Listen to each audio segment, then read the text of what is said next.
1. The Free Railway Engines.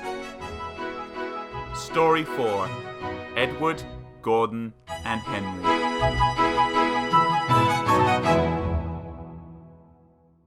Edward and Gordon often went through the tunnel where Henry was shut up. Edward would say, "Peep, peep, hello!" And Gordon will say, "Poop, poop, poop, serves you right." Poor Henry had no steam to answer. His fire had gone out. Soot and dirt from the tunnel roof had spoiled his lovely green paint and red stripes. He was cold and unhappy and wanted to come out and pull trains too.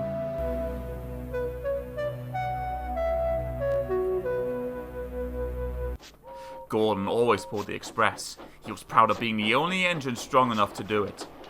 There were many heavy coaches full of important people like the fat director who had punished Henry. Gordon was seeing how fast he could go. "Hurry! Hurry! Hurry!" he panted. "Chickadee-trot! Chickadee-trot! Chickadee-trot!" said the coaches. Gordon could see Henry's tunnel in front. "In a minute," he thought, "I'll poop, poop, poop at Henry and rush through and out into the open again." Closer and closer he came. He was almost there when crack. Whee!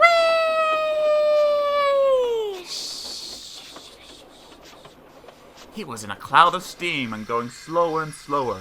His driver stopped the train. "What has happened to me?" asked Gordon. "I feel so weak." "You've burst your safety valve," said the driver. "You can't pull the train anymore."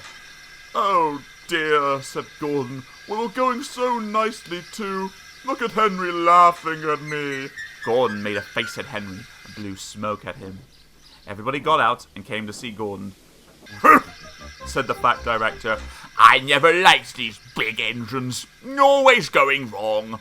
Send for another engine at once." While the guard went to find one, they uncoupled Gordon and ran him on a siding out of the way. The only engine left in the shed was Edward.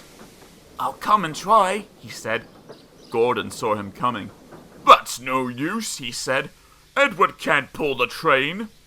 Edward puffed and pulled and pulled and puffed, but he couldn't move the heavy coaches. "I told you so," said Gordon rudely. "Why not let Henry do it?" "Yes," said the fat director, "I will." "Will you help pull this train, Henry?" he asked. "Yes," said Henry at once. So Gordon's driver and fireman lit his fire. Some plate layers broke down the wall and put back the rails. And when he had steam up, Henry puffed out. He was dirty, his boiler was black, and he was covered with cobwebs. "Oh, I'm so stiff! Oh, I'm so stiff!" he groaned. "You'd better have a run to ease your joints, and find a turntable," said the fat director kindly. Henry came back feeling better, and they put him in front.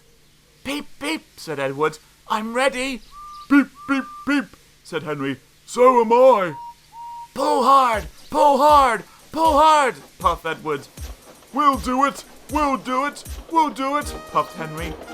"Pull hard, we'll do it, pull hard, we'll do it, pull hard, we'll do it." They puffed together.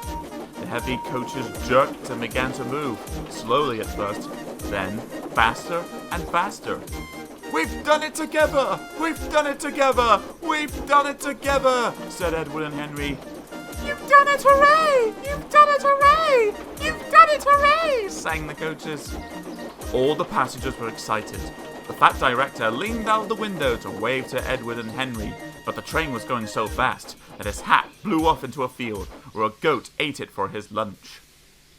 They never stopped till they came to the big station at the end of the line.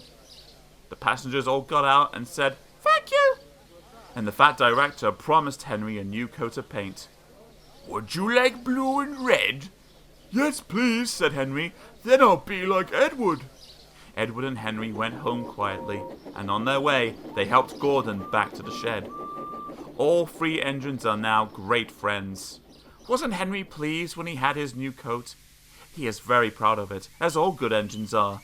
He doesn't mind the rain now, because he knows that the best way to keep his paint nice is not to run into tunnels, but to ask his driver to rub him down when the day's work is over.